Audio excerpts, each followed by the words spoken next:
A very good morning, dear students. In today's 12th commerce class subject economics, we are going to discuss about the sectors of the economy.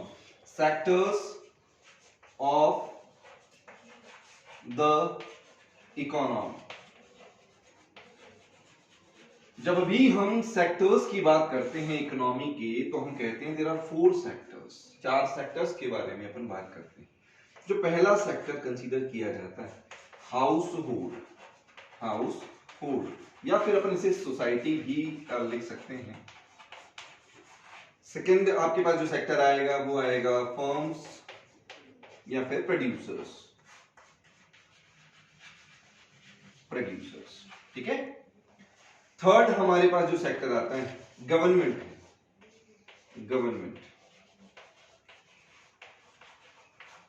और last fourth sector है हमारे पास में rest of the world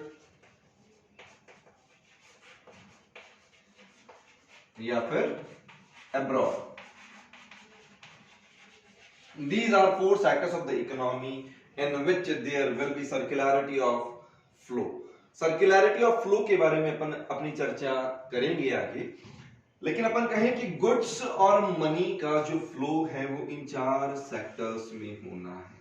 As per the CBSE curriculum, we are going to discuss about the flow between household society and firms. अब एक जो word है, term जो है मैं बार बार काम में ले रहा हूं कि भाई एक है आपके पास में स्टॉक, एक है आपके पास में फ्लो.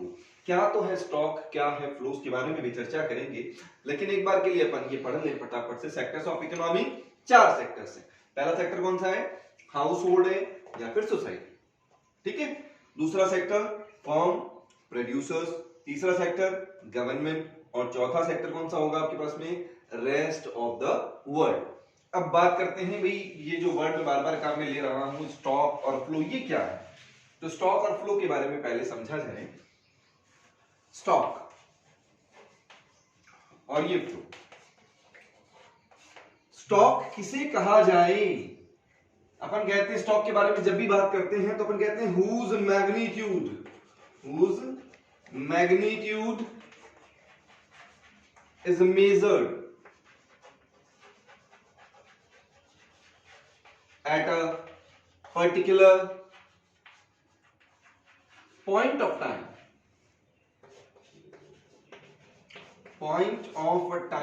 यानी कि कोई भी वेरिएबल जिसके मैग्नीट्यूड को मेजर किया जाता हो. कब किया जाता हो? पर्टिकुलर पॉइंट ऑफ टाइम पर किया जाता हो. भाई आज के दिन उसकी वैल्यू कितनी है तो उसे क्या कहा जाएगा? स्टॉक कहा जाएगा. इसका जो नेचर होगा वो कांस्टेंट है. यानी कि ये आपके पास में स्टैटिक कॉन्सेप्ट में जाएगा. किस कॉन्सेप्ट में जाएगा? स्टैटिक कॉन्सेप्ट में जाएगा. यानी कि ये कांस्टेंट रहने वाली चीज है. जैसे अपन कह सकते हैं एग्जांपल्स के बारे में बात करें तो अपन ये कह सकते हैं कि जो मनी सप्लाई है, आरबीआई रोज तो पैसा नहीं छापता ना.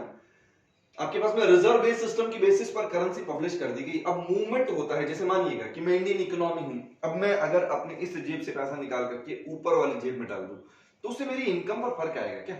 नहीं आएगा ना. It is a kind of movement, वो फ्लो है. लेकिन अल्टीमेटली टोटल जो मनी है वो तो कांस्टेंट ही. पहले भी मेरे पास उतना ही था, आज भी मेरे पास में उतना ही. तो मनी सप्लाई को क्या माना जाए? स्टॉक कॉन्सेप्ट माना जाए, है ना. अपन कह सकते हैं भी water stored in water tank. Water tank में जो पानी स्टोर है वो कांस्टेंट है. तो जो चीज कांस्टेंट रहने वाली है उसे क्या माना जाए? स्टॉक माना जाए. तो फ्लो किसे कहें? तो फ्लो के बारे में अपन लिखते हैं whose magnitude is measured at a for a period of time.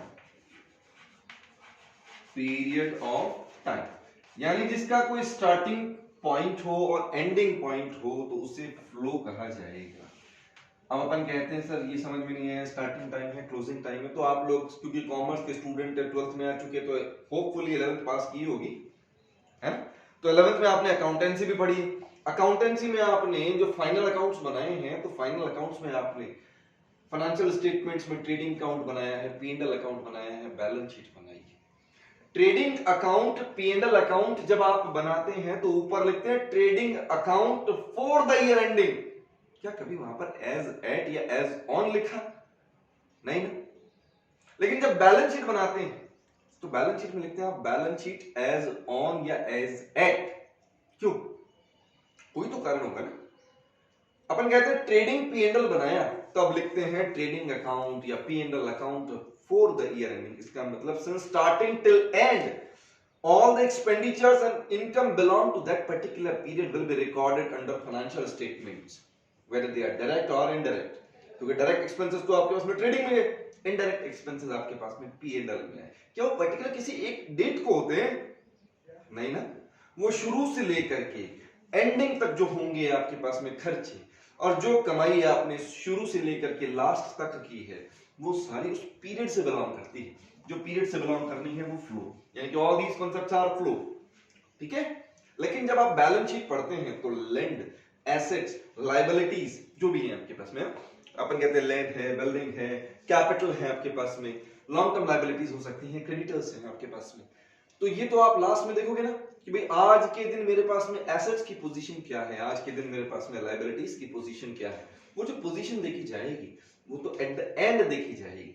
वो जो एट द एंड देखी जाएगी वो पर्टिकुलर पॉइंट ऑफ टाइम देखी जाएगी। इसका मतलब वो कॉन्सेप्ट क्या हो गया आपके पास में? स्टॉक कॉन्सेप्ट हो गया। यानी कि इसका अगर नेचर देखा जाए तो ये तो वेरिएबल है, ये मूव करेगा, लेकिन स्टॉक क्या रहेगा? स्टैटिक रहेगा। मैंने एग्जांपल दिया था आपको कि water stored in water tank, वो तो स्टोरेज है। जो स्टोरेज है वो स्टॉक कॉन्सेप्ट है। लेकिन अगर उसमें कहीं किसी तरह का लीकेज है और वो पानी बूंद बूंद नीचे गिरता है, यानी कि ड्रॉप्स उससे रिलीज होती जाती है, गिरती जाती है, वो जो ड्रॉप गिर रही है कॉन्टिन्यूसली वो तो मूवमेंट में है। वो जो मूवमेंट में है वो क्या बन जाएगा? फ्लो बन जाएगा। ठीक है। मनी सप्लाई का बहुत इंपॉर्टेंट क्वेश्चन आता है कि money supply is the money supply stock concept और फ्लो कॉन्सेप्ट। तो याद रखिएगा money supply, money is published by the monetary authority of the country on the basis of reserve system. ठीक है। रिजर्व सिस्टम पर करेंसी को publish किया जाता है। और रिजर्व में आपको बता दूं मिनिमम रिजर्व सिस्टम जो पब्लिश किया जाता है उसमें दो कमोडिटीज रखी जाती हैं, एक गोल्ड और दूसरा फॉरेन एक्सचेंज रिजर्व, जिसमें गोल्ड का प्रोपोर्शन जो लिया गया था वो 115 करोड़ का लिया गया था। कितना लिया गया? 115 करोड़ का। यानी कि रिमेनिंग 85 करोड़ आपके पास में जो बचता है वो फॉरेंसिक सिक्योरिटीज का रिजर्व है। और उस फंड के बेसिस पर करेंसी को इशू किया जाता है। यानी कि करेंसी रोज इशू नहीं होती, करेंसी एक बार जो इशू हो चुकी उसी का मूवमेंट होता है। वो जो मूवमेंट हो रहा है यानी कि money available in a country with the people and with the issuers will be money supply and it is a stock concept. याद रहेगा मनी सप्लाई कौन सा कॉन्सेप्ट है? स्टॉक कॉन्सेप्ट है। अब देखिएगा इन्वेस्टमेंट, बहुत अच्छा क्वेश्चन आता है एग्जाम में, इन्वेस्टमेंट को स्टॉक माना जाए या फ्लो माना जाए। तो जनरली हमारे एग्जाम के पॉइंट ऑफ व्यू से इन्वेस्टमेंट को हमें फ्लो लिखना है। क्या लिखना है? उसे फ्लो लिखना है। उसका कारण क्या है? इन्वेस्टमेंट दोनों तरह के होते हैं, फिक्स्ड इन्वेस्टमेंट भी होता है और आपके पास में जो आपका वर्किंग कैपिटल इन्वेस्टमेंट है यानी कि आपके रॉ मटेरियल का जो इन्वेस्टमेंट है वो भी आपके पास में इन्वेस्टमेंट ही माना जाता है। अब फिक्स्ड कैपिटल इन्वेस्टमेंट जो होगा वो तो कांस्टेंट है, लेकिन अगर टर्म केवल इन्वेस्टमेंट लिखी गई तो उसमें तो वर्किंग कैपिटल इन्वेस्टमेंट भी आएगा। जब वर्किंग कैपिटल इन्वेस्टमेंट आएगा वो तो ऑपरेटिंग साइकिल के साथ चलेगा। जब वो ऑपरेटिंग साइकिल के साथ चलेगा यानी कि तो वेरिएबल है। जब वेरिएबल है तो उसे क्या माना जाए? फ्लो माना जाए।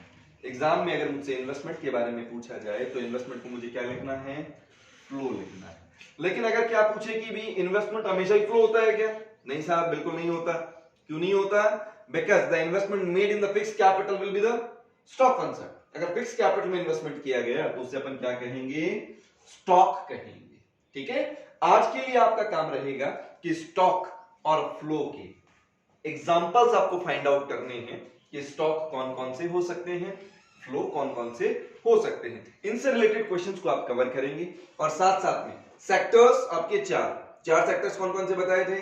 पहला सेक्टर हाउस होल्ड या फिर सोसाइटी, दूसरा सेक्टर फर्म्स या फिर प्रोड्यूसर्स, थर्ड सेक्टर गवर्नमेंट और last sector rest of the world या फिर अब्रॉड। ठीक है। Thank you, have a good day.